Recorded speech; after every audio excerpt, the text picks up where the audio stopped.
Hello, and welcome back to Faith and Conviction, and I'm your host, Ray Harris. And I've discussed in the past that one of the things I like to do with the website is investigate the Jewish roots or the Hebrew roots of our faith.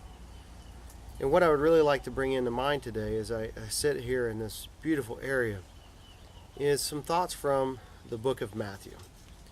And what I mean from the book of Matthew is I have in my possession today the King James Bible. And it's come down to us through the centuries and has come over the sea from England and has really helped us see the beauty of God through the English language. And the English language, while very powerful, still doesn't fully represent how Hebrew Jesus and his family were.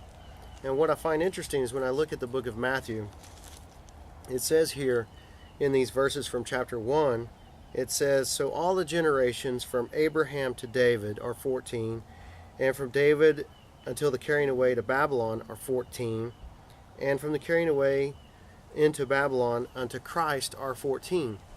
So we're not talking about the number of generations. What we're trying to talk about is how we refer to these individuals.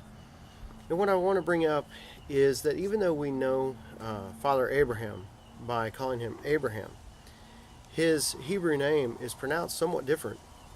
And probably some of us have heard of his Hebrew name, some of us may not.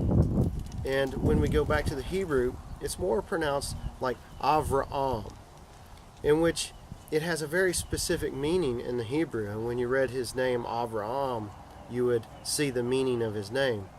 And King David would be known as King David. And then we come down to Christ, and you see that in the English as Christ, but that is a word that comes from the Greek called Christos, which is a translation of the Hebrew Mashiach, which means Messiah. So it's very interesting that even though we read the English here, the English helps us understand these generations, it helps us understand who these people were, but somehow we see these things and we miss the fact and the beauty that it is Hebrew and it is Israelite and it is Jewish. And I bring these to mind because these are some of the things that we want to keep in mind when we do our studies here at Faith and Conviction. And these are some of the things that we want to do when we're looking at the text and we're looking at the Bible, is to keep in mind that God created a special people to bring us the Messiah. And that Mashiach comes from the Israelites, who were Hebrews, who then become Jews. And I hope today, in some way, we've helped build your faith and build your conviction.